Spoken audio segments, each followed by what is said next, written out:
Welcome all. Today is the end of the month.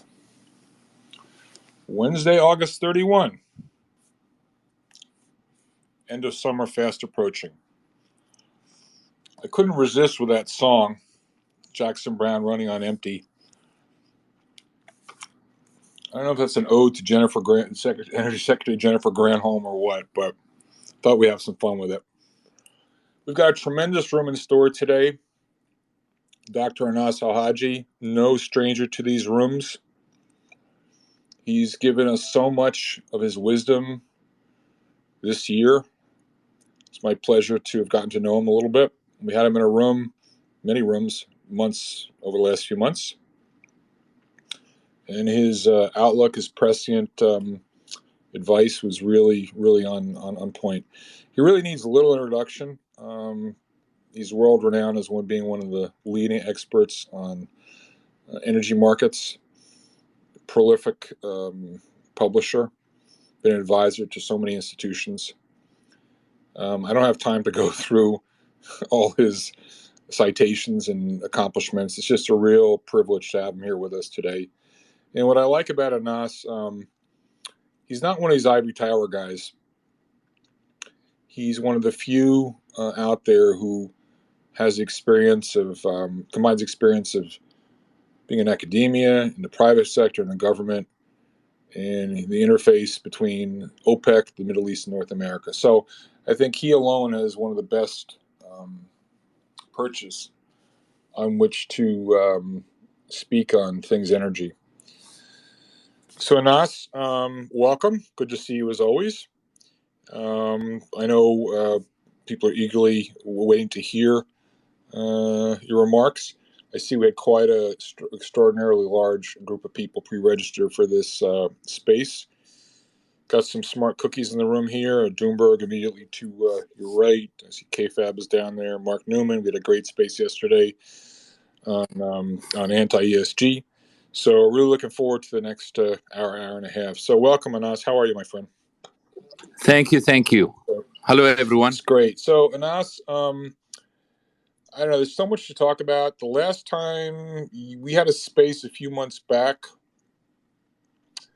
and you really nailed it. And against the steady cheerleading and excitement of the energy bulls, and I consider myself an energy bull, long-term energy bull. I'm very optimistic about the long-term outlook for the industry, given the tremendous underinvestment we've had in recent years.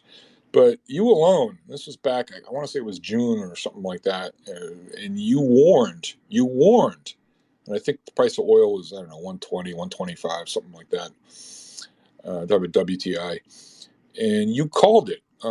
You predicted that OPEC would defend a $90 price, and most were kind of like scoffing at you, like, what are you talking about? Like, there's no way that's going to happen. We're going to get to 90. But in any event, that's a tough act to follow. You set the bar extremely high.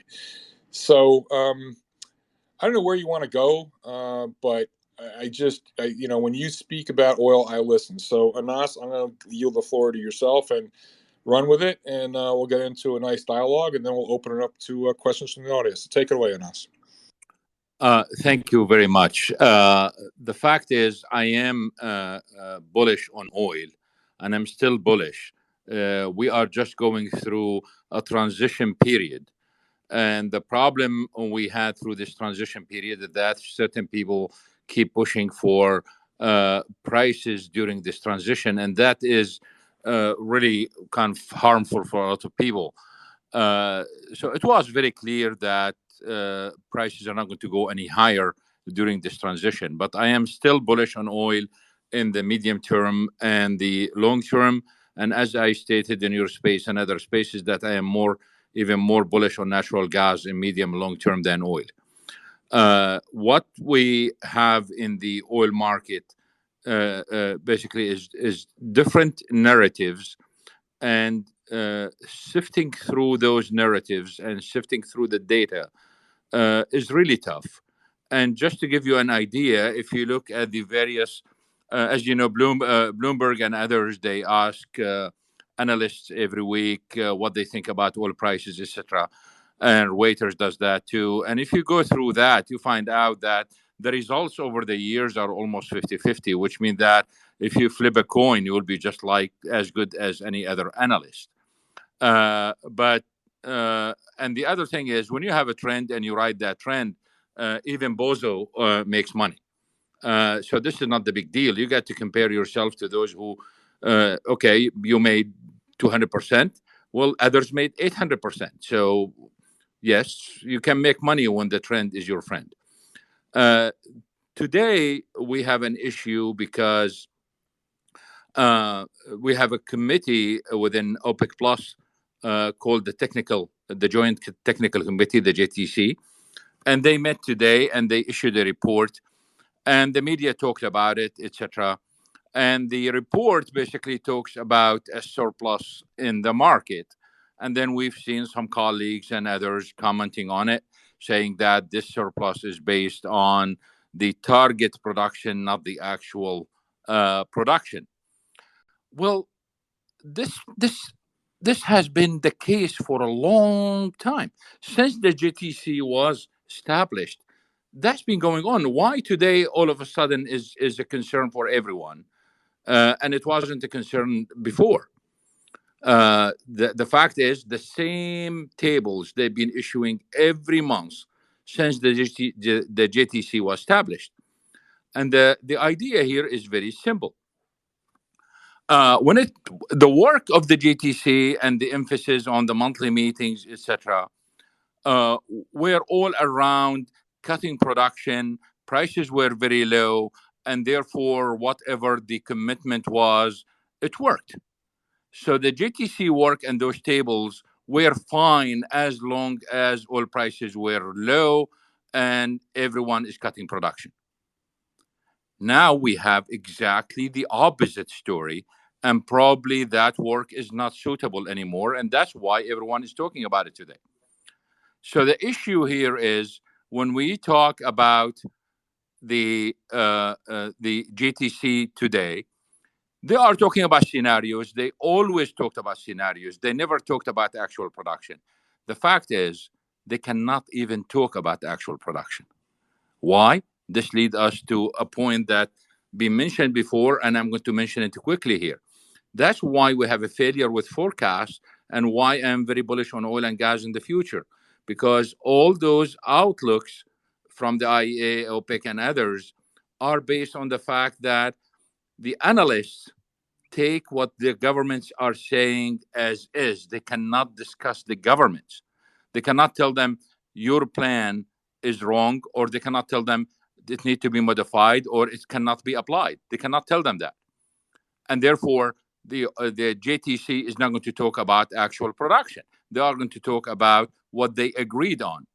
So to conclude this point is that the JTC reports were always scenarios. They were not about actual production. And the reason why everyone is talking about it today, because all of that worked during production cuts and low prices. Now it's not working the other way. And the fact is, and if you go through the timeline, I think there was a tweet about 2 months ago where I kind of mocked the OPEC forecast by saying that the market is tighter than what OPEC is talking about. And until today, the market is tighter than what the JTC is talking about. But what the JTC was saying is just kind of boundaries for OPEC policymakers to know what's going on. Back to you. That's terrific, Anas. So let's talk a little bit about Russia. Last March, when many were predicting the price of oil was going to go around 200 or whatever, you predicted that the Russian oil would continue to flow and it would find its way into markets. That happened. So what do you see right now with respect to Russian oil?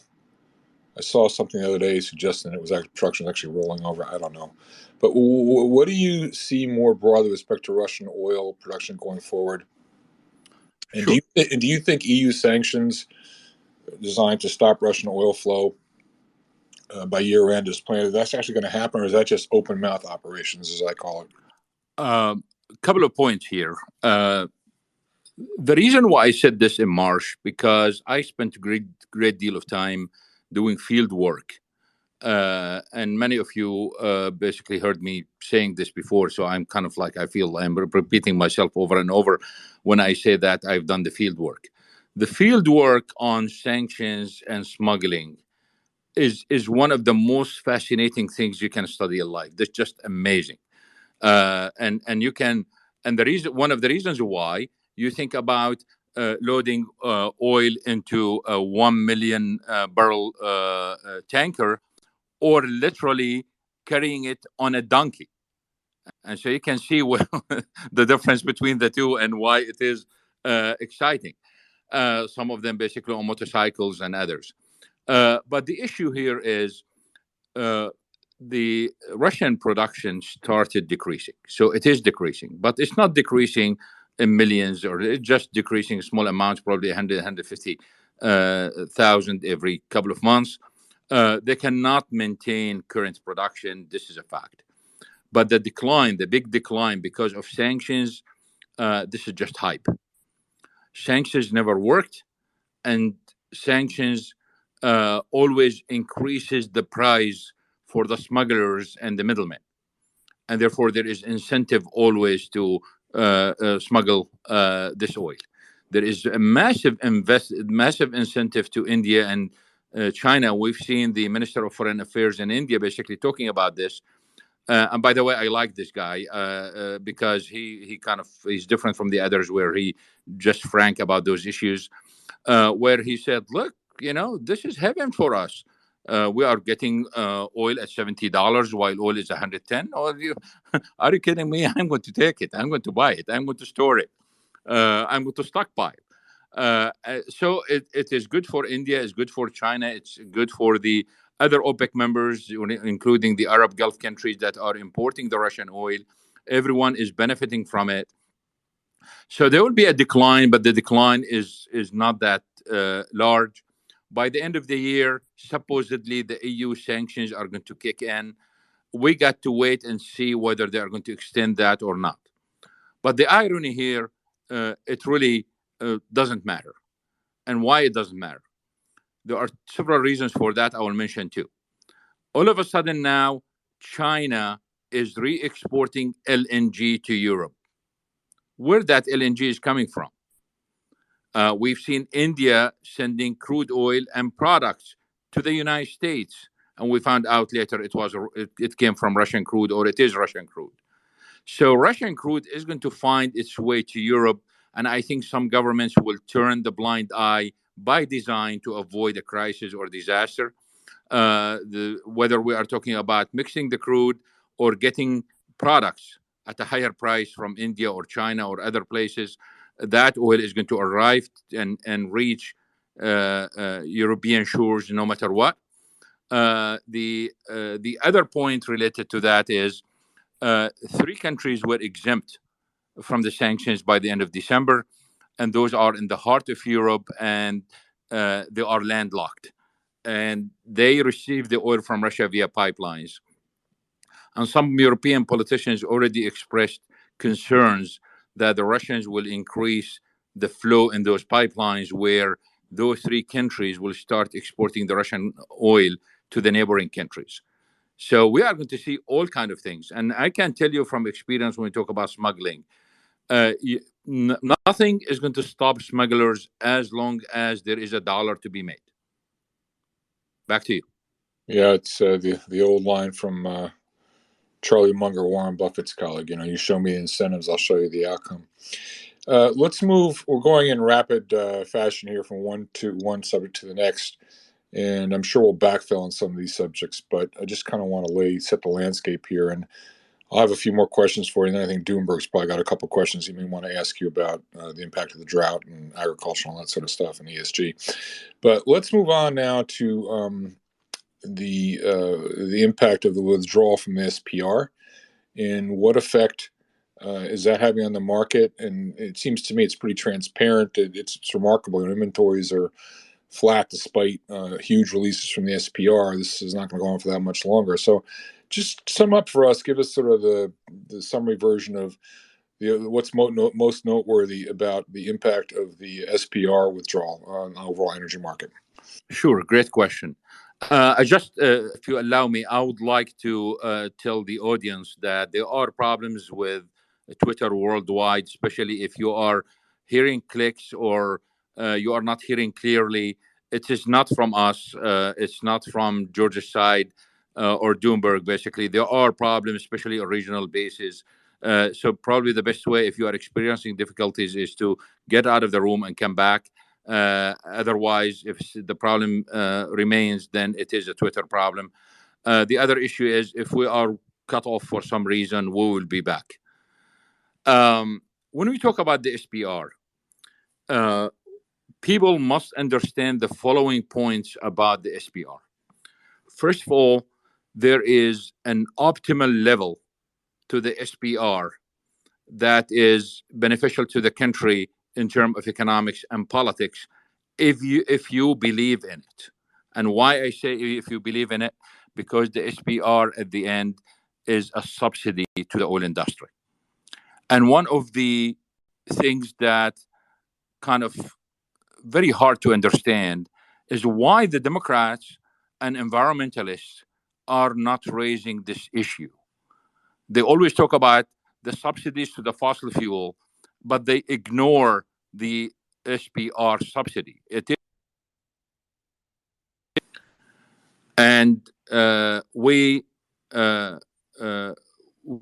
very hard to understand why they are not raising this issue. One explanation is it gives the Democrats a tool to control the oil industry, and we already seen it. Yes, various Republican and Democrat presidents used it, but there were certain use by the Democrats, and it is very clear that they like it. And the Republicans were calling for the end of the SPR. They were calling for the end of the Department of Energy. But the Democrats insisted, no, we need them. So probably it's a method for control, and that's why they like it. The first issue with, and this been written long ago and known long ago, that the impact of the SPR releases are very limited, simply because the amounts were very small. But it was very clear, if we go big, the impact is big. It never happened until this year.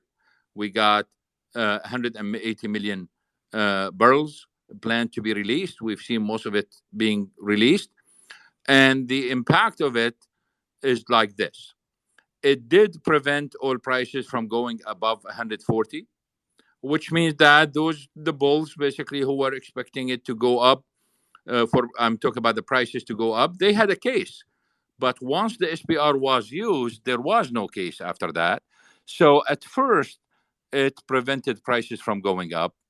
And then with the increase in supplies from OPEC and all kind of problems with the lockdowns in China and other places, it was very clear that the SPR is going to lower prices, and started lowering prices.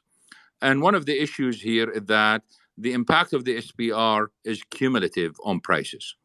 The other issue here, if we continue releasing oil from the SPR, it was very clear even 20 years ago from simulation models that we will see a substitution between the SPR and commercial stocks. And we've been seeing this.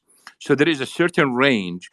Once we reach that range, we'll see that substitution, which means that if the SPR declines below a certain limit, then we see that substitution, and it's already happening.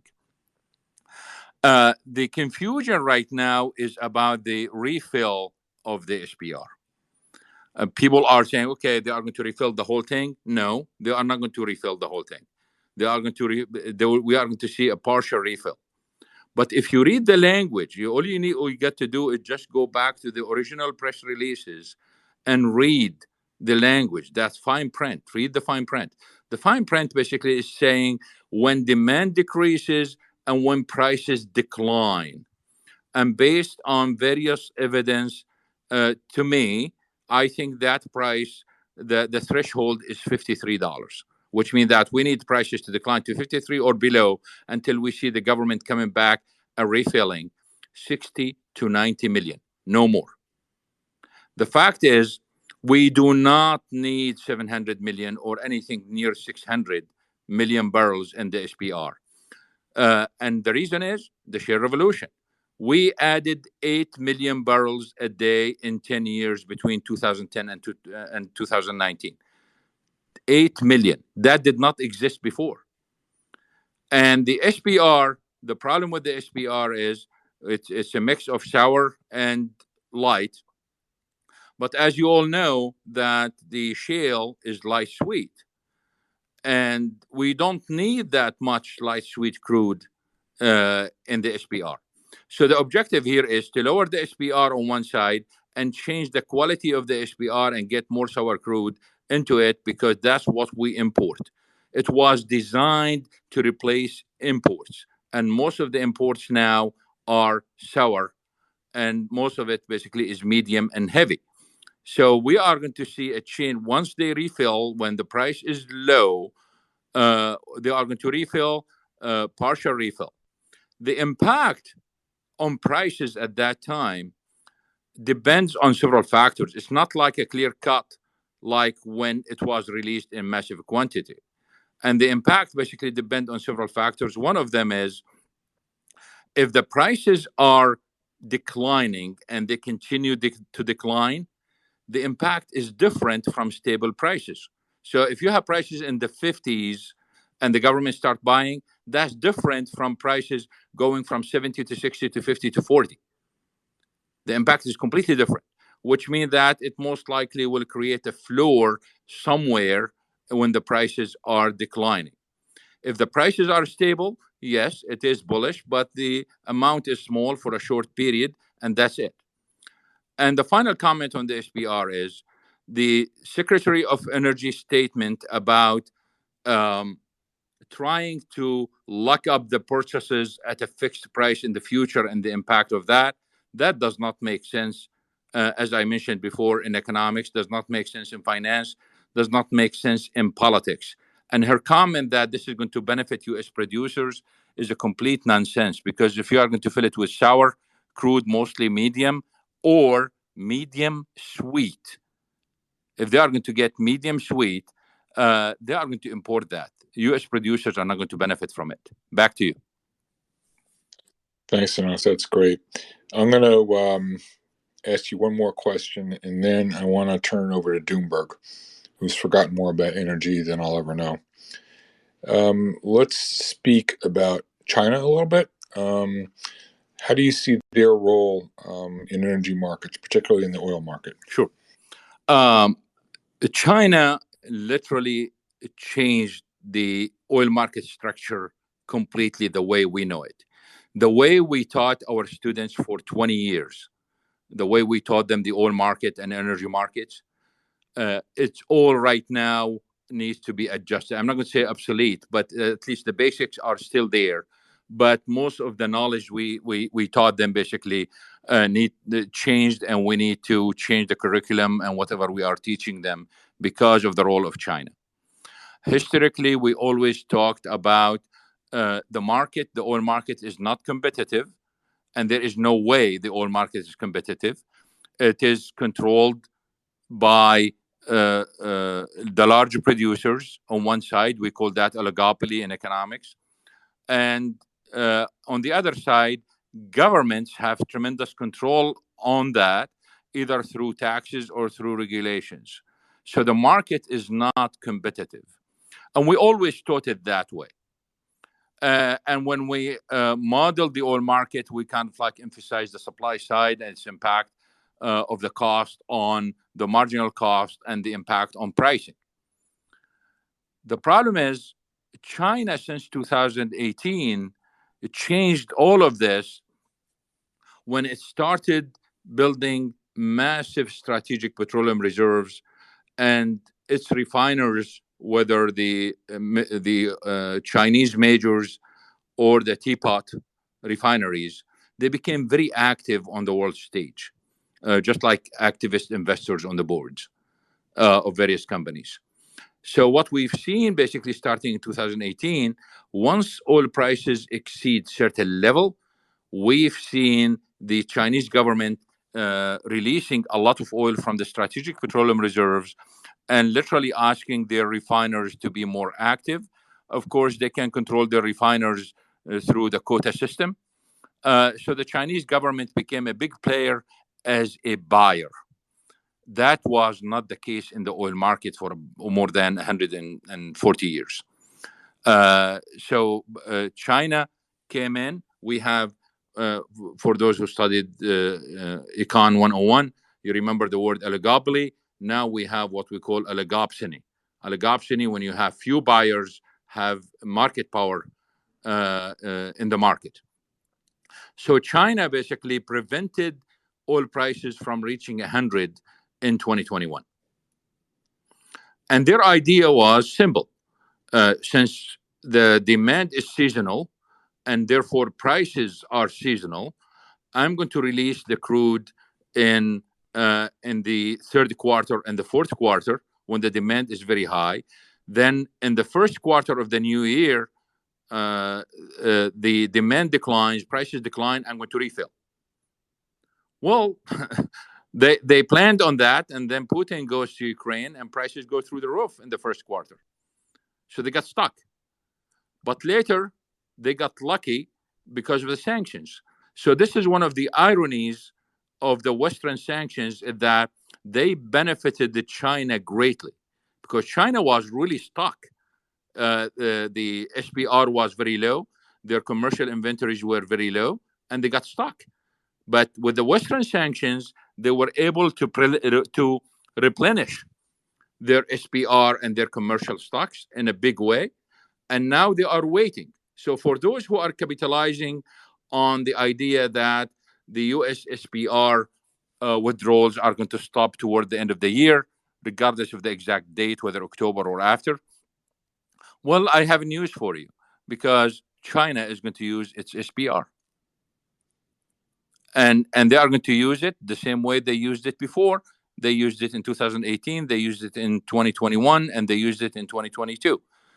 Generally speaking, they don't announce it, but based on the some communication between them and the Biden administration, they announced just once that they are releasing oil from the SPR.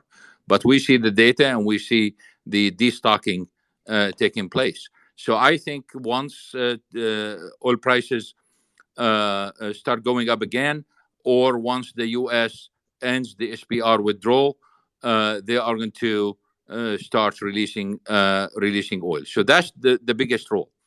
But now, and we will talk about this in details later on, with the drought, there is more impact on energy markets, and I will leave that until we get to that part of the discussion. Back to you. Thanks, Anas. That's terrific. So with that, I'd like to turn over to my friend Doomberg, who, again, is he's a must follow. And for those of you that don't subscribe to his Substack, absolutely terrific. He's been so helpful to all of us about markets. So Doomberg, welcome. The floor is yours, Doomberg. Thank you, George, and Dr. Anas. Great hearing you again. I have a couple of questions for you. First one is a relatively simple one. Maybe you could clear up a bit of an argument that I'm observing on FinTwit. You know, this report about Russia reselling LNG. China reselling Russian LNG to Europe. There's some dispute from some prominent European sort of macro accounts about whether this is even plausible. How real is that report? What are the mechanics of it? Are they just sort of rerouting ships? Are they offloading and reloading? What's the sort of nitty gritty from the ground on whether this is happening and the mechanics of it? No, basically, this is based on, of course, the information is still fresh. What we've seen before, basically, it's mostly diversion of ships or tankers. And for the Chinese, the reason why they are doing this, because if they are buying this on contract and there is no clause in the contract that prevent a resale, they can make a lot of money, because the difference between the contract price and the spot price is like what, $50 or something like this. So they can make a lot of money. And if they bought it on the spot, historically from various places when the price was low, or they were kind of opportunistic buying, they are making money too. So for them, it's really pure commerce in this case. But they cannot. The idea that they are going to get the gas and literally take it, convert it to gas, and then convert it back to no. This is just diversion of ships. So the bottom line is technically it's not feasible to unload and then reload. Yes, that was my view as well. But just interesting that literally just a bit of paperwork and you circumvent the sanctions, and it's as you say, this energy was always going to find its way to the market, and the sanctions only increase the value accrued to the smugglers, which is what always happens. This is a follow-up question, George, before we head over to start talking maybe about the drought, especially in China, but also in Europe.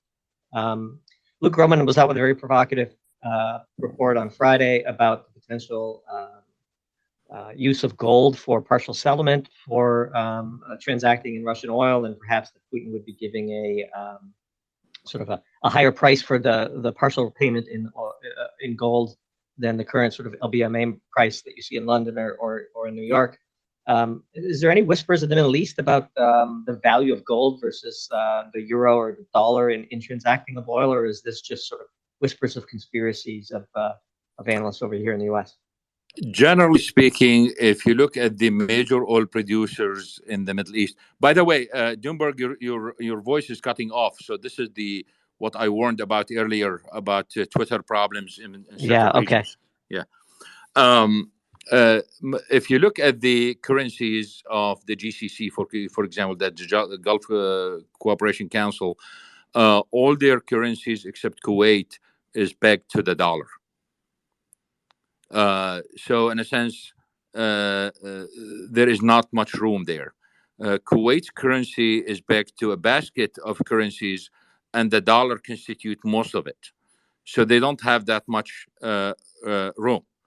And if you go back to the statement of the Saudi energy minister, the one you and I talked about, about a week ago, if you recall, and when he mentioned that, they talked about the possibility of cutting production, etc. And I mentioned that, look at the timing. It is really a message to Jackson Hole. And higher dollar is the best thing for the Saudis and the other Gulf countries. It's better than anything else. And the reason why, because most of their imports is coming from other countries, mostly China and other Asian countries plus Europe. And higher dollar basically increases the purchasing power of every barrel of oil exported. It's better than any other currency or other gold or anything else. Back to you. Yeah, interesting. George, you want to pivot to drought? Yeah, let's go to drought. Well, before we do that, one question I might want to throw in there. So, Anas, back in June when, oil was considerably higher, you explained against the universal bullishness that, potential economic slowdown whereby, a few 100,000 barrels of demand destruction occurs could sufficiently disturb the balance to drive prices down. And again, you thought that $90 would be defended. Just a reminder for everyone in the audience, oil demand is relatively price inelastic. The huge swings and roundabouts historically usually occur as a result of changes in supply, not changes in demand. I think there have only been 3 years in the last 50, if I'm not mistaken, where oil demand's actually gone down. So, sort of marking to market or updating your view on us, where you warned the price was over 120, it could go lower. And okay, we're around 90, give or take now. What are your updated thoughts as to the supply-demand balance, and has demand held up better or worse than you thought it would? And what sort of updated predictions would you offer on the oil market right now? The fact is, this 90 threshold, I think, is going to be defended even stronger. I'm saying this now, stronger than what I thought in June when I wrote that tweet. And OPEC and OPEC Plus is more flexible than ever. And the determination of them to keep all the gains they gained in the last 4 or 5 years in cooperating with each other, their determination is stronger than ever. They all realize the benefits of this cooperation, and they will continue that. And we already know that the Biden administration, looking at it from an oil point of view, was a weak government. And the European governments are extremely weak, especially given what we see in Russia and Ukraine and other places. So why not take advantage of this position right now and in a sense go for the gold, if that's the right expression? The other issue here is, and this is a striking point if you really think about it from ESG and environmental point of view. If they really believe that this is the last bullish market in history, and that's it, because of ESG and because of all the policies and the IEA and everything else, then if that's the case, then go for it. Just go get as much as you can, because this is the last bull market you will ever see in your life, and that's it. So in a sense, all of a sudden, the ESG policies are pushing them to get higher price, although it's not good for them in the long run. Back to you. Yeah, that's a great point, Dr. Anand, and one that we've grappled with a lot here internally. What does the final bull market for oil and gas look like? And there are scenarios where, given the price, the inelasticity of the price with respect to demand, that they can charge whatever they want, effectively, if they are truly convinced that this is the last bull run for oil and gas, although I suspect that many of them aren't. So let's pivot to drought. Drought in China, drought in Europe. I know you have some strong thoughts. Where would you like to start? Well, when we talk about droughts, and the reason why I really want to focus on this point, because a lot of people, even those who are in the oil industry and the energy industry, do not realize the impact of droughts on the energy industry. Because many of them think, okay, we have dams and the water is low, and therefore the hydropower is lower, and we need to compensate for that. And not everyone has hydropower, and therefore it's not a big deal. Well, no, the drought is a very, very big deal. I'm going to explain briefly in a layman term why it is a big deal. First of all, we have the direct effect where no rain, water levels in dams go down, hydroelectricity production goes down, and now we need a replacement. Of course, what is the replacement? The most flexible. What is the most flexible? Natural gas, or increased utilization of coal plants, etc. But it is the fossil fuel. You cannot just increase the utilization of wind because it depends on the wind. So immediately you jump to fossil fuel because of lower hydro electric. But the problem gets worse when you cannot, or you don't want to depend on Russia for gas. You switch your dependence to Norway, and 75% of Norway's electricity production come from hydro, and all of a sudden Norway does not have enough hydro production. What they are going to do? They are going to resort to their natural gas, and therefore the natural gas is not going to be available to Europe. And you can see where the impact is and how big it is. And this is only one issue among many. But the other issue is, look at the rivers, look at the Germany, and look at China. Because the water level in the rivers is very low, then we cannot transport coal to power plants. We cannot transport petroleum products to reach people and distribution centers and gas stations. And all of a sudden we are low on gasoline and diesel and everything else. And of course, all types of other types of oil. We cannot even transport the inputs into factories, and that's going to for some factor, which already happened, is going to force factory closing, and therefore we end up with lower demand for oil and gas and energy, including electricity. So there is a negative impact there from the closure. But even when you talk about closing factories, look at the irony here. The irony here is, if you look at China, for example, the drought led to the closing of factories that produce solar panels and parts for wind turbines. So all of a sudden, the green energy got hit by the drought. If you think that's a lot to talk about when it comes to impact of drought of energy, think about this. You cannot even get electricity from coal without water. You need to transport it through water, through rivers. You need to wash it. You need to clean it. You need to cool the plant itself with water. Not only that, because of the various environmental regulations, power plants have to have scrubbers, and you cannot have scrubbers without water. And that water basically is the result of various environmental regulations. Just think about sulfur and mercury and others. You need water to get rid of them, or at least to isolate them. So if you have severe drought throughout, it's not only about the hydroelectric, it's affecting even the actual production of electricity from coal. The irony here is, even if you want to depend on nuclear, you need water. We already seen that 2 plants in France, basically, they were threatened to be closed because of lack of water. And if you think that's it for energy, think again. You need it for biofuel. We cannot. This is biofuel is something very big for the ESG movement and for the future of low carbon economy and carbon neutral economy, etc.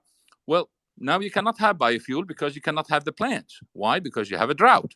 And we have enough evidence from around the world to show the impact. For example, last year we had drought in Brazil. Brazil's transportation, as you all know, depends heavily on biofuel, mostly ethanol that comes from sugarcane.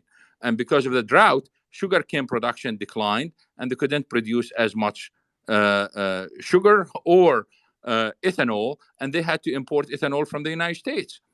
You talk about all the biofuel and the biodiesel and all the other oil that come from Malaysia and Indonesia and other places.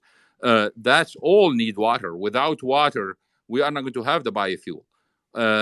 And so the idea here is drought is going to kill the green revolution, if you want to call it that way, or the movement toward the green economy, or at least delay it, because you are not going to get the biofuel. And those factories for solar and wind parts, wind turbines, etc., are already closed. So you have serious problems with that. If you think that's all, well, think about it. You cannot even frack for shale to get the shale gas or shale oil without water. So if we have some really severe problems in Texas, guess what's going to happen to oil production and gas production? We are going to have serious problems because of lack of water. And there is another problem. People started talking about it this week, which is kind of very interesting problem, and I hope we will not see any impact to it, that there are many pipelines going through rivers and lakes. And the pipelines are designed in a way where the pressure from water is on them. So they are surrounded by water and there is pressure there. And if we have a drought, that's going to change the pressure, and we might end up with some explosions or some pipeline problems because of that. So any way you look at it, the impact of drought on the energy industries, and what I mentioned basically is just even like really a small part of the bigger issue. It has impact on every single energy source, and it has an impact on supply and has an impact on demand. Back to you. Yeah, so quick follow-up. We're publishing a piece tomorrow on Europe, and it's a bit provocative. It's got a great title, which is Dead of Winter. And we actually mentioned this situation in Norway that you alluded to, where the dam levels, the levels behind the dam are shrinking, and Norway has announced it is going to restrict exports of electricity to broader Europe if they have to. I wonder whether that move by Norway, caused by the drought that you reference, might not trigger a cascading series of protectionism. And since we've already written that, we suspect it might, and the piece is locked for editing. I hope you agree with me. Everything is possible because once people start dying, I think we are going to see various reactions from governments. And let me remind people here of one point that the former German Chancellor, Angela Merkel, was for nuclear. And she won the election in 1999, I think. She won the election, and one of her platforms was the return of, or the keeping nuclear as an option for Germany. And 2 years later, after Fukushima, she changed her mind, and she is the one who shut down the most of the nuclear reactors in 2011. And the reason why it looks like Fukushima, because if you look at the dates of the decisions, Fukushima happened. She announced the moratorium and other things 3 days later. But what people did not pay attention to was the local elections were 4 days later, and the Green, who are anti-nuclear, were winning. So it was pure political decision. So this flip-flop from the right to the left from Angela Merkel shows you that those governments can flip. I mean, all you got to do, if you hear stories about people dying from cold because there is not enough gas or heating, I think you are going to see some people switching sides. Wow, and that's just extraordinary. Just to reset the room, we've got Dr. Anas Alhajji, one of the world's foremost experts on energy, with a real tour de force here of the energy markets. Anas, bad joke attempt coming here, but I'm kind of reminded of what Donald Trump famously once said about healthcare. You could say about energy. Nobody, paraphrase a line from him. Nobody knew that energy could be quite so complicated. So I'm learning a lot here, as I'm sure everybody else in the room is as well. I want to now go to one of the smartest guys in the room, Javier, who has been a regular participant in these Twitter Spaces and always has a really insightful take on things energy. So, Javier, if you're there, please unmute yourself. The floor is yours. Hey, buddy, how are you? I appreciate the intro, but I always defer to the other two gentlemen up here. I'm a learner as well. I love listening to them, and the only thing I would add to this, because so many of the people that listen to these are outside looking in, right? They're not daily participants in energy and ag or chemical markets like we are. We live this stuff. And I think, I've been fairly bearish the price of oil over the last probably 3 or 4 months. And one of the things that Dr. Anas touched on, and it's one of the things that we are trying to model out, and that is going to be protectionism. A lot of the things discussed here it's all what if.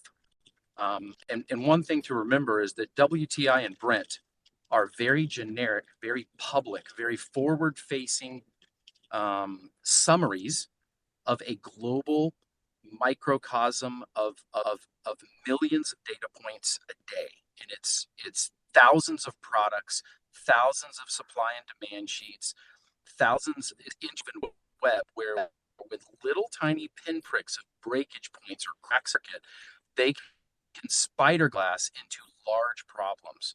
And when you're deploying capital in the space, or you're trading in the space, or you're managing a large corporate entity in the space, it all matters. And the what if in the energy space has become quite dramatic. In 25 years, I can't really remember a time where we've had wars and we've had disruptions and we've had global macro environments where things have been challenging. COVID is one of them, but I can't remember one where you have geopolitical weather. I mean, Dr. Anas, his point on drought is very underappreciated as a risk metric, I believe, across the spectrum. And it makes us wonder and guess about all of these possibilities. Well, the pragmatist says, well, most of these things aren't going to happen. And then I'd like to remind them about what we just went through in 2020 and 2021, where perfect storms seem to be lining up, coming across and pumping hurricanes into these markets. I'm guardedly neutral right here. The price of crude, I believe Dr. Anas is correct, defending 90. I believe there's catalysts for upside movement, but I don't necessarily they're going to take place over days and weeks. I think this thing is good. I think we have a we have a long cycle of many issues that are going to have to be worked through, George. I mean, how many people on this space, if you raised your hand, had ever known what German, French, or Dutch power prices were, or Norway's dependence on? I mean, these are things that the normal person has never heard of. And so I think it's great that the attention has been brought to it. I mean, more people send me notes on EIA Day, on EIA statistics on Wednesdays now. Family and friends are all worried about whether we drew or whether we built and what Pad 3 looks like, and or how much propane was exported this month. But I'd just like to remind people that this is a long-term issue. Outside of a cataclysmic macro event, we're guarded to the upside. The tail risk is higher in many cases, George. That's really what I want to add. I really like listening to them talk. I learn something every time. Javier, I think, focusing on the idea that people are underappreciating certain risks, such as drought, get this one, which is, I think, is very big. But before I go to it, I just want to say the following, that the impact of the drought worldwide might end up way bigger than the impact of sanctions on Russia. And it will affect rich people and poor people, etc., and throughout the world in a way that we cannot even imagine right now. But the other unappreciated risk, which is government intervention, since everyone is talking about protectionist policies, government intervention under the guise of national security. And the irony here is it is against ESG. It's not against fossil fuel. And if you, for example, if you look at the metals and minerals needed for the green economy, it's literally shocking. For example, if you look at the graphite that is needed for batteries, China controls 67% of the graphite production in the world. And it is highly concentrated. So when we talk about concentration, this is an essential part of the Sherman Act and the anti-monopoly laws in the United States. And one of the measures is used is the concentration of the top 4.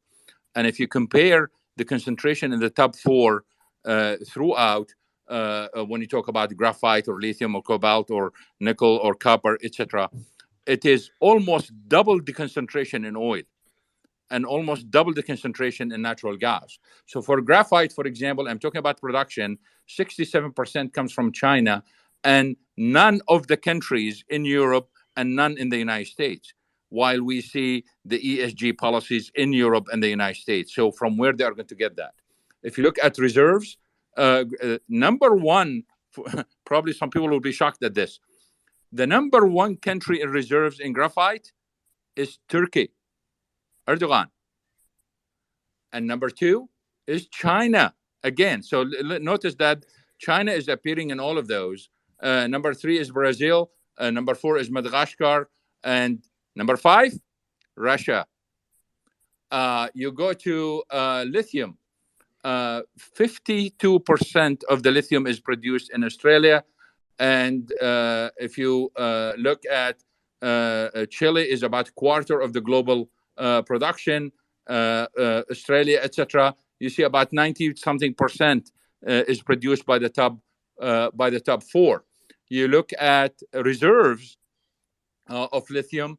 Number 1 in the world is Chile, and number 2 is Australia. Number 3 is Argentina. Number 4 is China. China appearing again. And one of the things that kind of very strange If you look at all the minerals that are needed for the green economy, you look at their locations, they are literally at the farthest corners of the globe, while oil and gas are really in the center of the globe. You look at I'm running through this list quickly here.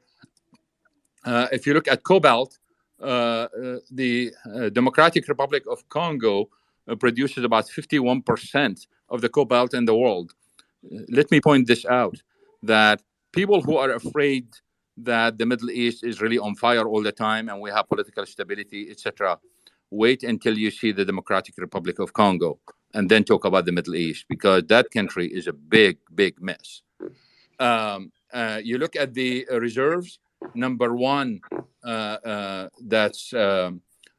number one is Democratic Republic of Congo. Number two is Australia. And number three, here is another one, another surprise. We mentioned earlier Turkey as number one in graphite. Number three in cobalt is Cuba. And number five is Philippines. Number four is Zambia. And number five is the Philippines. I'm almost done here. Nickel. It's highly concentrated. 37% comes from Indonesia and 14% from the Philippines. And Russia, number three, 10%. You don't see these minerals basically coming from Europe or the United States. There is some in the United States, but not that much. And there is objection to that, to developing those mines, etc. You look at crude, for example. If you look at crude oil, the percentage of concentration of the top four is only 54%, but the top four include the United States and Canada, while we don't see that in the other minerals. So the idea here is there is this risk of protectionism, risk of government intervention under the guise of national security, that's going to limit the ESG movements and the movement toward the green economy. And that's going to literally, by default, increase the demand for oil, gas, and coal. Back to you. Thanks, Anas. All right, we've got a tremendous line of questioners here. We're going to take them in turn. First, we're going to do Marathon, followed by Gordon, followed by Mark Newman, followed by Gnostic. Marathon, good to see you. The floor is yours. Great, George. Can you hear me okay? 100%. Great. Thanks for having me up. And Dr. Anas, really appreciate your comments today. Spot on in both the crude markets and the sort of metals and materials stuff. I wanted to tap into your relatively unique position of kind of a knowledge of the inner workings of OPEC, because I think your comments about the willingness of OPEC to really defend, the $85, $90, $95 a barrel range is really important. And it's one being ignored by folks who are looking at the current economic downturn and looking for a replay of 2008. And I think it goes back to, the defining characteristics of the oil price crashes over the last 40 years has been the fact that OPEC has typically increased production into the economic weakness. They did it back in 1998. They raised production a couple million barrels. They did it in 2007, 2008, and even in 2014 to 2016. And they often left that incremental production into the market for a period of time while the economy was clearly weakening and sort of driving a spike in energy prices, driving a spike down. And it really served their purpose, because what they wanted to do, they never really said this, but it seemed like it was very effective at discouraging non-OPEC capital investment. You spike oil price down below the cost of incremental or marginal cost of production, you slow down that engine of capital that's going to be adding production over time.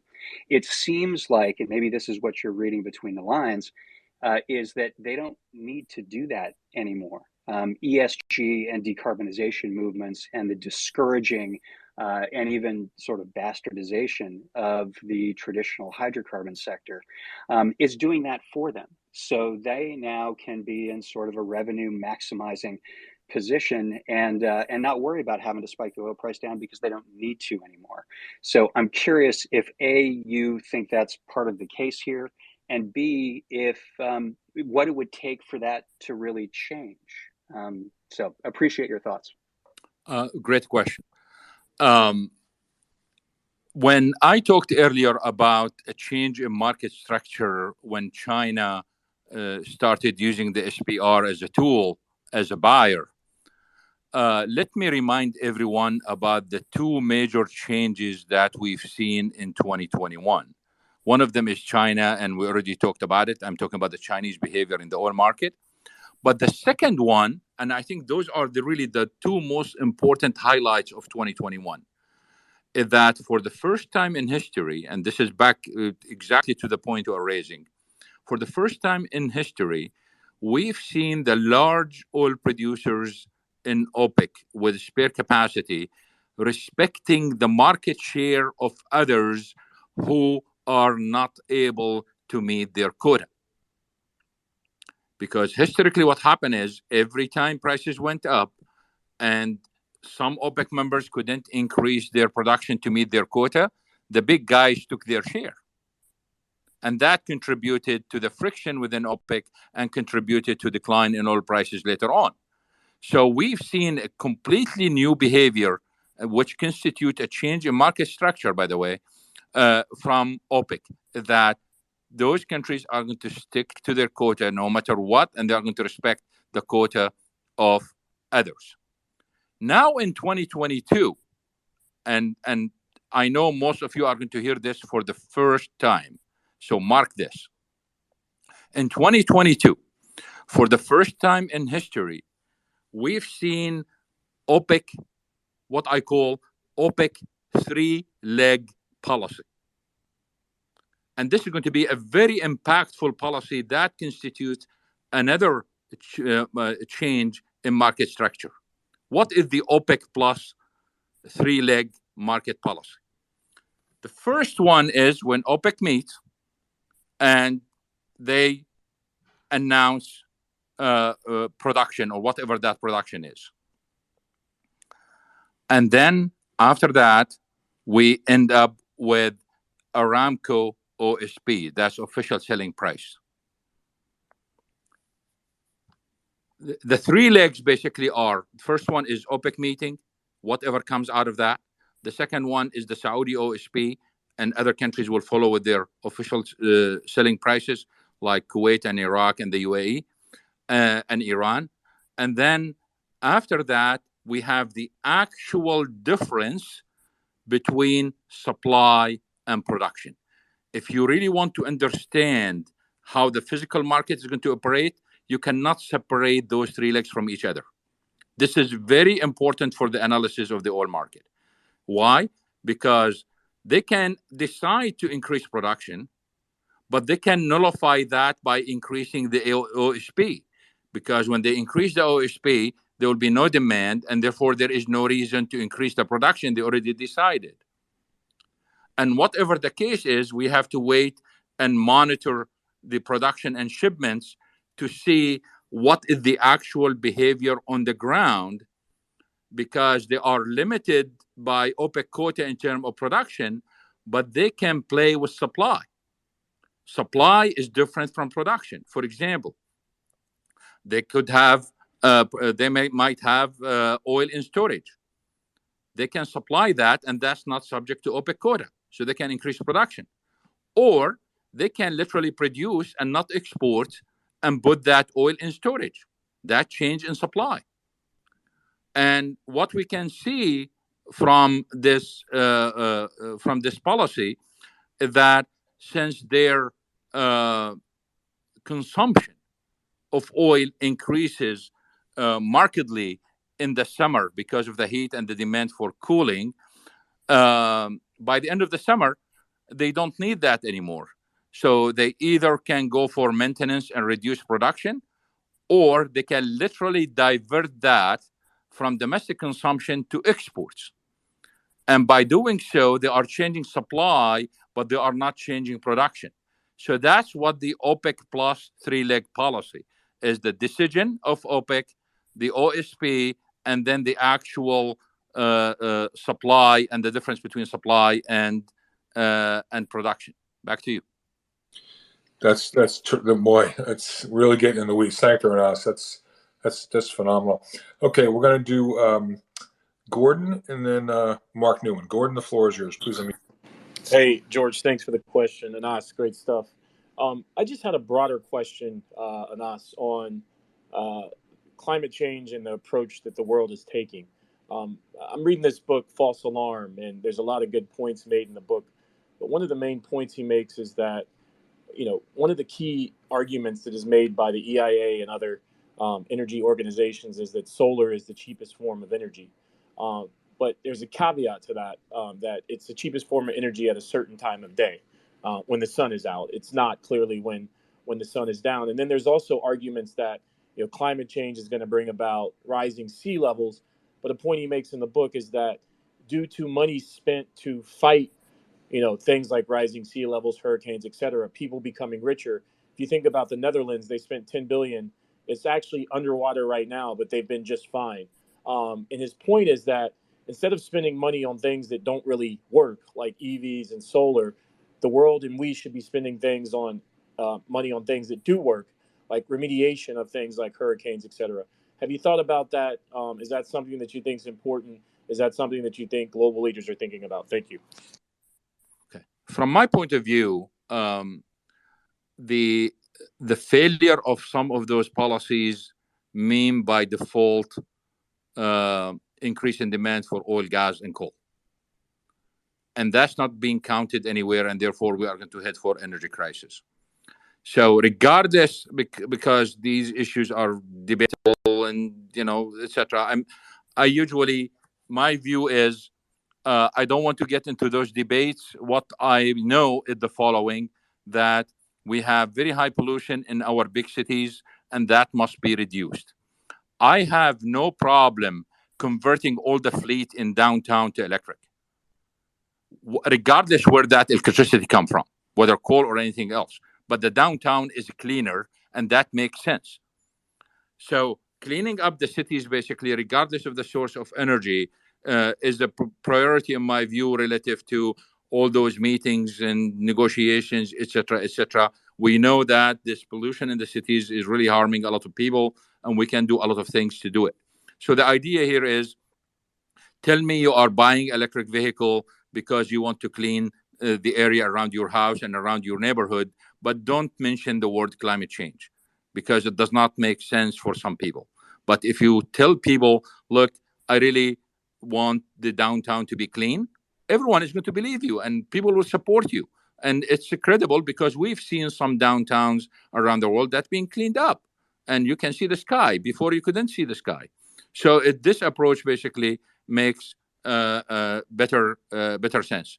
The other issue I would like to raise here, since you raised the issue of solar, there is a big misunderstanding about the news when we hear that this is record low. They signed a contract for 1.5 cents, and the other is like 2 cents, etc. What people do not realize in those is that all those contracts are not the same. So here in the United States, you have to rent the land or buy it, for example, and there is a price for that. Well, you go to countries like in the Gulf nations, it's desert, and there is no price for it, period. So it's not apples to apples. It's not oranges to oranges. And the other thing is, the government or the power company is paying for all the connections and all those copper lines and all that, which is extremely expensive. They are paying for that, while in other places they are already too close and there is no problem at all. So the comparison when it comes to solar is not apples to apples, and that's really a serious problem when it comes to those prices that are advertised by the media. Back to you, George. Thanks, Anas. We now go to my good friend Mark Newman, and then he'll be followed by Dr. Sarah. So, Mark, good to see you. What's up? Hey, George. Thanks for having me. Excuse me. Hey, Gordon, I just want to let you know there's a great book that just came out by Alex Epstein, Fossil Future. And it's amazing. It talks a lot about the things you're discussing there and you read about, but I highly recommend it. So I just wanted to connect a few dots here, do a little mosaic theory. And I want to touch on what Javier said earlier about people sort of all of a sudden waking up, and not waking up, but really being alerted to energy prices in Europe, let's say.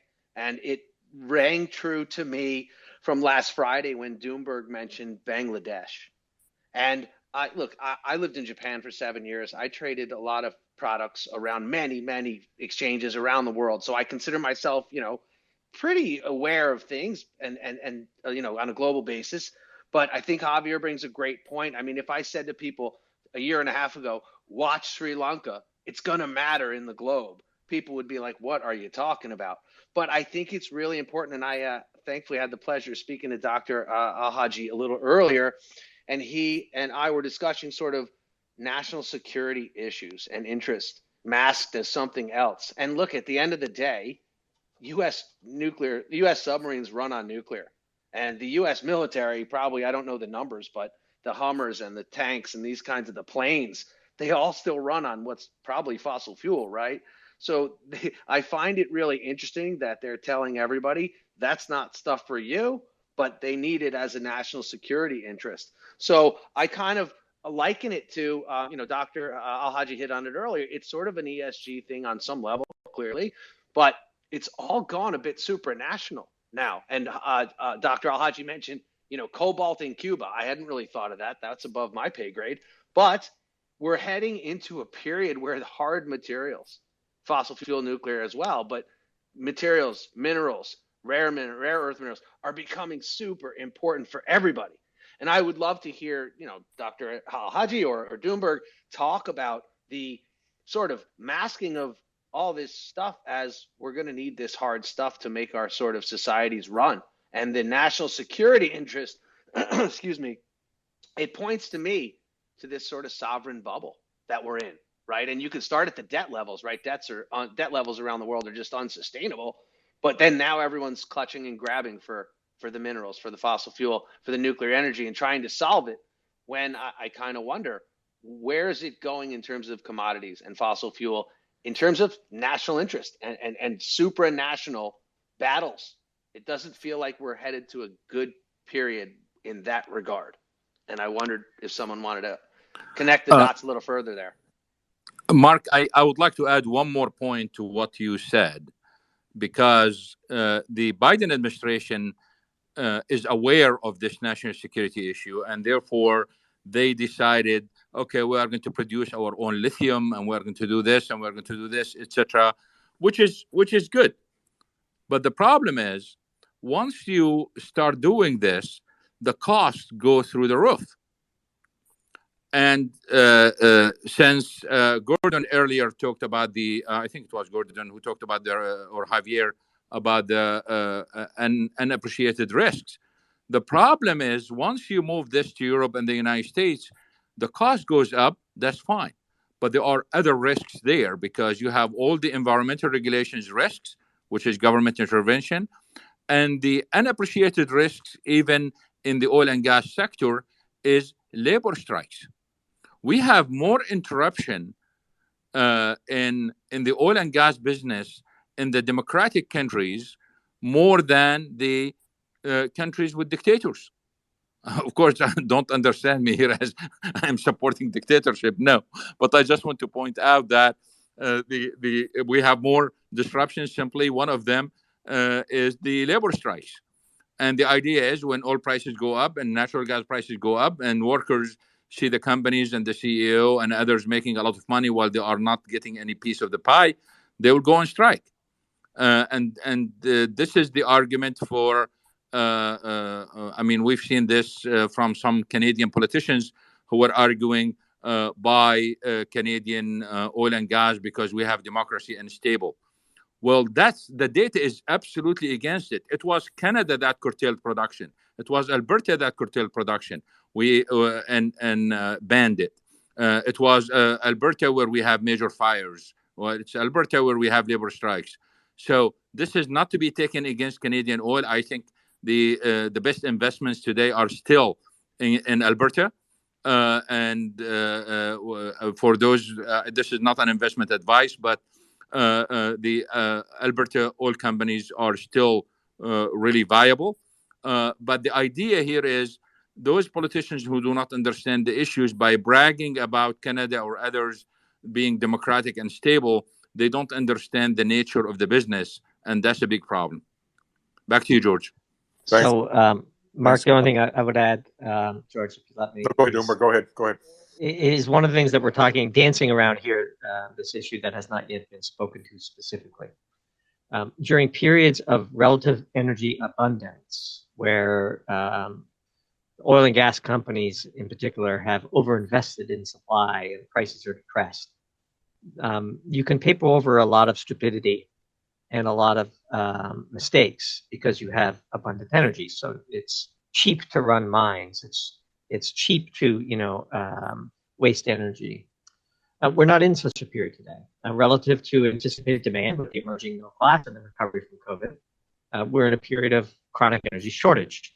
Not the damage from the abrupt COVID lockdown, the renewed discipline around shareholder remuneration in the shale patch, and so on. And so we're in a space now which is just a totally different paradigm, which is energy is short. And when energy is short, every little hiccup, every little butterfly flapping its wings has the potential to become a hurricane because the intensity of demand. And now and for the next several years, in part because of the defund fossil fuels ESG movement, in part because of the abrupt nature of the shutdown and the damage that did to the marginal producer in the shale patch, and the fact that many of these companies went through a court-supervised reorganization and emerged from bankruptcy with a newfound respect for cash flow as opposed to growth. We're in a period of chronic energy shortage. So every train derailment, every explosion at LNG export facility, if we were in a period of relative global energy abundance, the explosion that happened in Freeport would not have made the local news, let alone global headlines. And so that's the one thing that I would want to point out that has been missed so far. We are in a period of chronic energy shortage. And when you're in such a period, every burp, every butterfly flapping of its wings could become a hurricane. Back to you, George. Doomberg, that's terrific. Thanks for that. Okay, let's go to Dr. Sarah, and after Dr. Sarah, we're going to Gnostic. Dr. Sarah, please unmute yourself. The floor is yours. Thank you very much. Thanks to the organizers, hosts, and especially Dr. Alhajji. Dr. Alhajji made a very important point about where most of the strategic minerals are located, especially Africa. I just wanted to add a very quick note to that, and that's the China's control over both extraction and also processing the minerals in both Africa and also Latin America is even increasing further because it's not just the location and geography, but who is extracting these minerals, who has controls over mines, and where are mostly processed. And because the environmental regulations, investment, all those issues, China is really leading in processing and extracting these minerals in Africa and Latin America.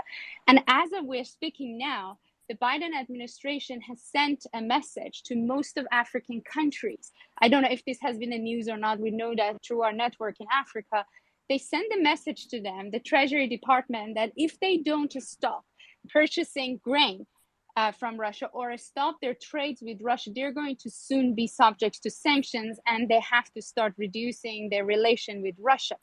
And this is happening at the time that we are talking about food security, drought, the whole energy and global economic crisis. These countries are hungry, and U.S. investments do not match Chinese investment in this area, let alone U.S. aid. And at the same time that the African countries heard the same message, this message from U.S. countries, from U.S. government, I don't know if anyone paid attention or not, China forgave about 23 loans for 17 African countries. Obviously, that's not a free forgiving the loans to these countries, but we see that how U.S. government is creating more challenge for U.S. companies and investment to go to Africa or non-U.S. European, and creates that gap for China in both Latin American countries like Cuba that Dr. Alhajji mentioned, or African countries. Namibia is top 11 and top 10 uranium producers. Top mines are controlled, extracted by China, most of that processed in Russia. So the way that we are working in Africa and Latin America, US policies, through the sanctions is creating a huge gap. And it's just very scary for me myself. And I never talked about this anywhere. It's just like listening to Dr. Alhajji and talk to mention this. It's just really scary that how African countries every day are getting closer and closer to Chinese. And many of their ministers mentioned that. They have been mentioning, like Minister of South Sudan said, US is a good friend for us. We love to have US investment, but we never hear anything from the US. China that every day knocks our door and say, what do you want? Other countries in Africa, South Africa, Namibia, different countries in sub-Saharan Africa, it's very sad, and I don't know where that's come from. This is the US diplomatic corps that they should investigate why they are feeling like that. But they always say that China treat us like human. Well, I don't know really the political dynamics in these countries, and I'm not talking about that, but I'm just looking at how US policies. Dr. Sarah, Dr. Sarah, yeah. sorry to Sure, interrupt. sure. Dr. Sarah, is there a question, please, for Dr. Alhajji? Yes, I just wanted if ask Dr. Alhajji if how does he see this, like how this would change, or if it would change at all. Sorry if I went very long. Thank you, Dr. Sarah. Dr. Sarah is an expert in the energy markets, and especially on the Middle East and Iran. But she has another trait that's a hidden trait. She is a perfume maker. And it's just that's amazing.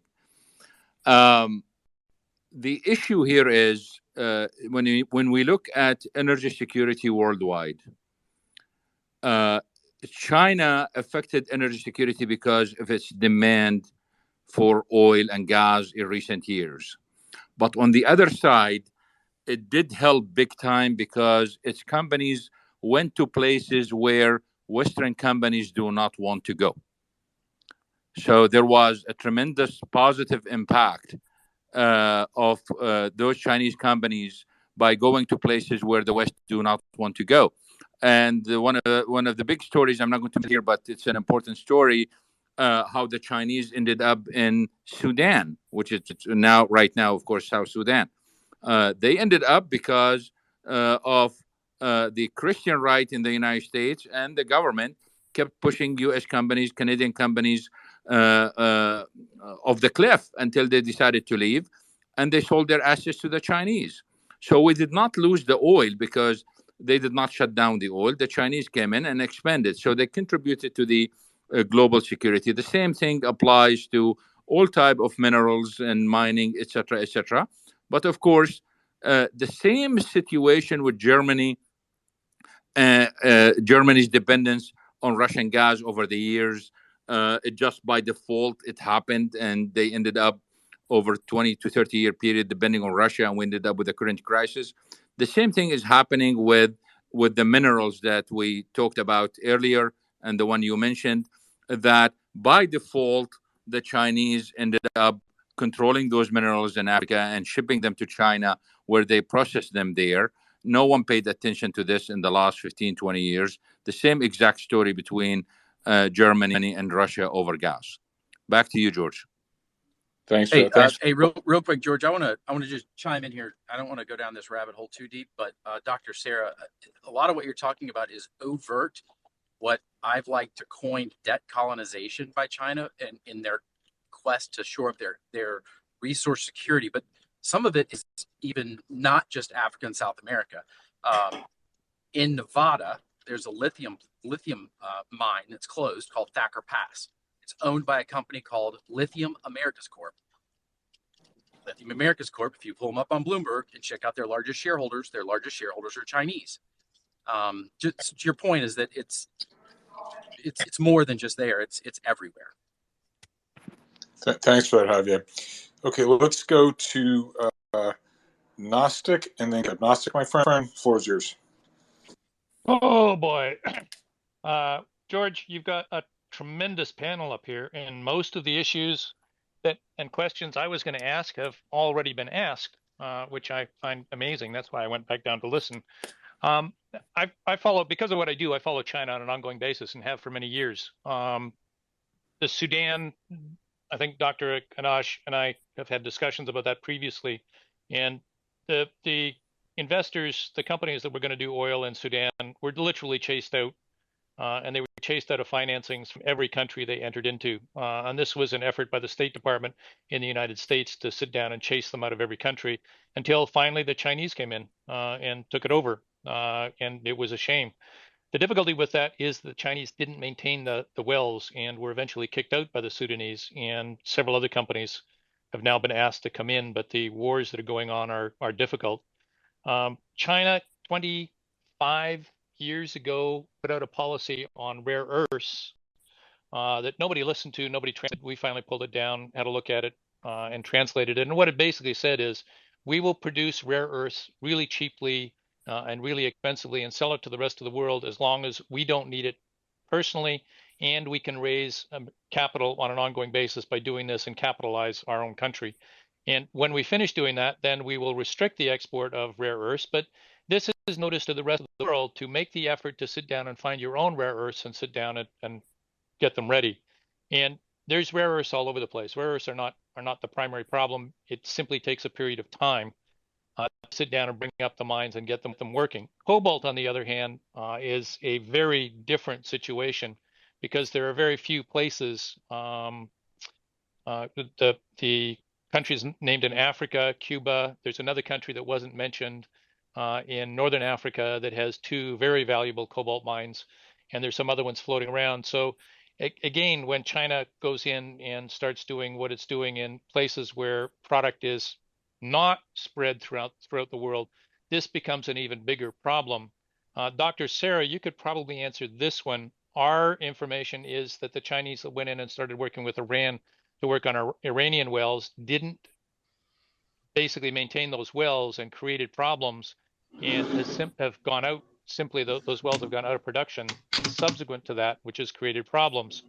But China, and this comes back to some of the topic here and what Dr. Anas was doing, George. You should have a doctorate degree for some of the stuff you do. Anyway, the Chinese have for many years politically planned to go into these areas and sit down and do it. And Javier was completely right when he sits down and says it's financial colonialism in the sense of putting it in, because then you do exactly what the States has done for many years: put the money in, do the investment, force the assignment of companies to different things, to Chinese companies or American companies as the development goes. And then when you're finished, you move out of the country, and the country is basically left to try and survive on its own, which is a problem. But Dr. Nas, my question comes back to you. In this process of China planning long term to sit down and do things and go into these countries, both for minerals, oil, all the rest of the stuff, it scares me tremendously. I have huge admiration for the Chinese planning in such an advanced state to sit down and go and do this. But Dr. Nas, do you think this creates a retribution in the total supply demand curves around the world, which create panics followed by non-panics and supply increases? And how do you feel this affects not just oil, but also the minerals that are in it over some periods of time and cycling up and down, and creates political distortions? Do you think these will smooth out over time, or will they continue to exacerbate and get worse and worse? I don't know. I have no answer to this exact question, but your discussion and what Sarah mentioned reminded me of, this was in the news recently, that part of the, when the Chinese leadership was visiting Africa, there was a decision to return 7,000 African students to China after COVID. 7,000. Of course, this is the number of foreign students in China is not as big as the number of foreign students in the United States, but probably we should compare this to the number of students or foreign students in the United States probably in 1955. And so the issues are deeper than just investment, because they are bringing a lot of those students from Africa to be trained in China, in Chinese universities, and send them back to work for the Chinese companies or for the governments, for their home governments. And probably they will be literally kind of Chinese agents. So the issues are really deeper than just commerce. I can add a little bit too here, Dr. Nas, if you don't mind. So the cheap way to learn a lot about what the Chinese are up to is to read John Perkins' excellent book, Confessions of an Economic Hitman, which really tells the story of how America was doing what the Chinese are now doing, 40, 50, 60 years ago. The expensive and much better way to find out is to subscribe to Grant Williams' Gold Tier, where John Perkins was interviewed for 3 spectacular hours, really just amazing cinematography and really intellectual depth, where they dive deeper into what China is doing and the lessons they learned probably from reading his book.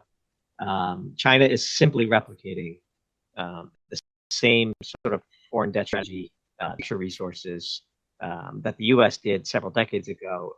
And now, since we're sort of distracted and we don't play such geopolitical games as effectively as we once did, China's kind of eating our lunch in this regard, which gets to what Dr. Sarah was referring to earlier. So John Perkins' book for $20 on Amazon, or $2,400 a year for Grant Williams Gold Tier. Either way, you'll learn a lot. That's great, Doomberg. Marathon, did you have a quick follow-up? Because then I want to go to KFAB. I did. Actually, just I've got a few seconds in a response to what Mark Newman was talking about earlier. In the sort of invoking of the Defense Production Act, where I think the administration paid some lip service to trying to encourage the production of some of these rare materials and metals domestically. That is all well and good until you come up against state and local governments. There are 3 projects held up currently in Nevada. 2 are lithium.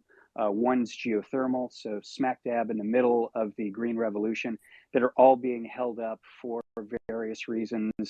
I think rare mice and injured owls and things such as that. So I think the conversation has to be much deeper and much more nuanced. But when the rubber hits the road, there is still, I guess, for lack of a better word, a jihad against extractive industries of all kinds in the Western world. That's just going to make it really hard for us to become self-sufficient in any of these materials. So that's all I got. Thanks, Marathon. KFAB, my friend, floor is yours. Please unmute yourself. Thanks, George.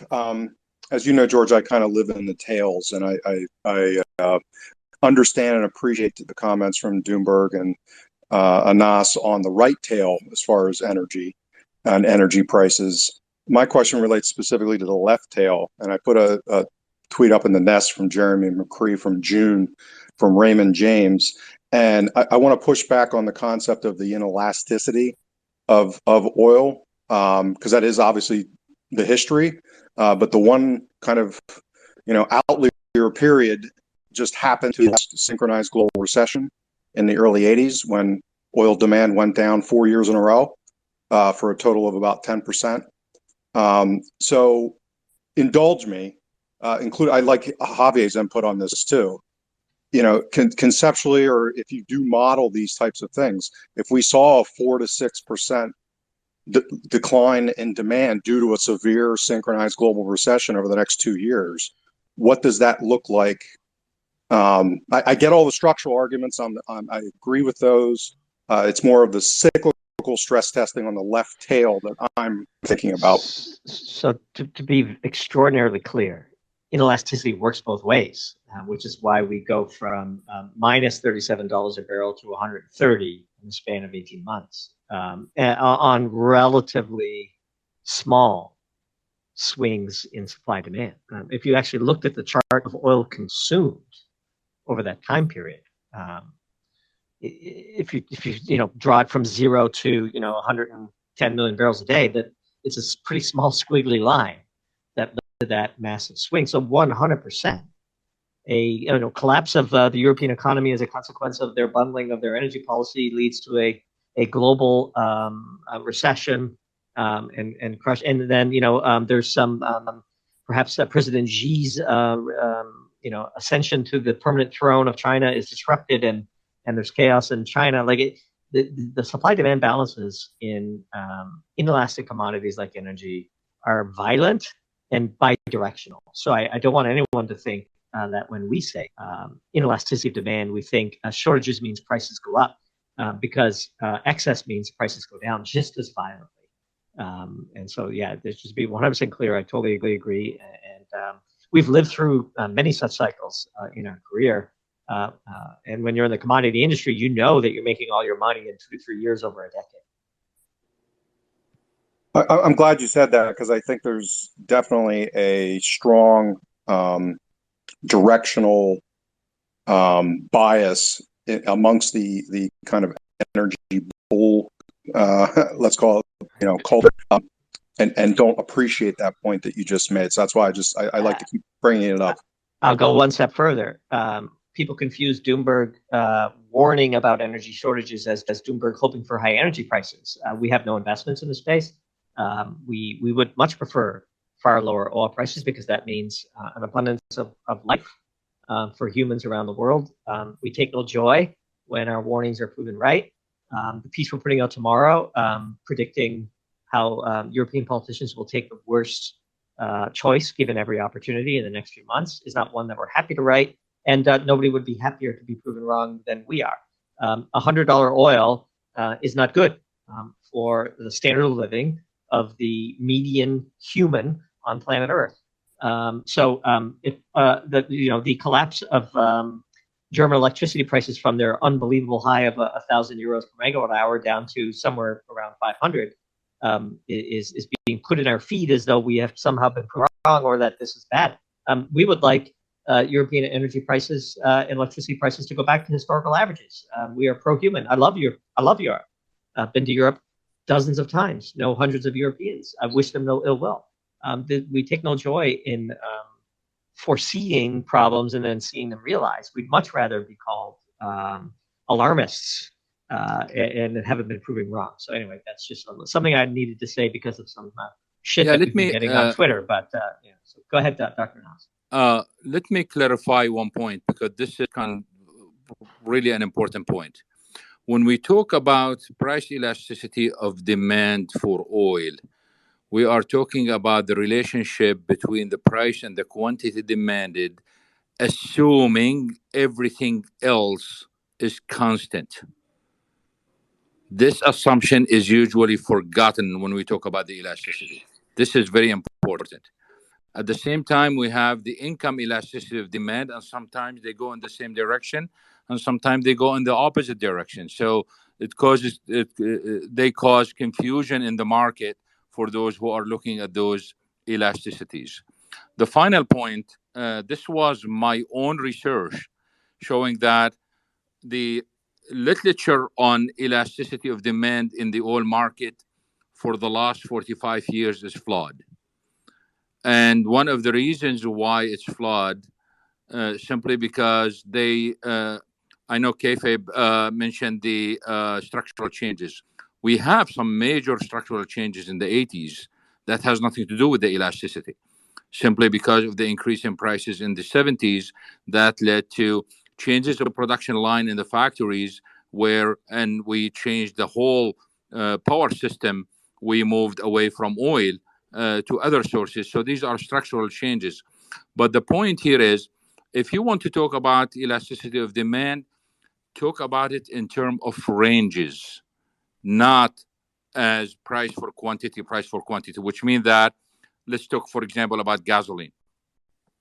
If gasoline prices go from 275 to 295, the impact here is zero. And if you measure the elasticity, there is no reaction. But you go from 275 to 310, and you see the change. So if you look at it in terms of ranges, it makes more sense than to look at it in absolute numbers. Back to you. Thanks, Anas.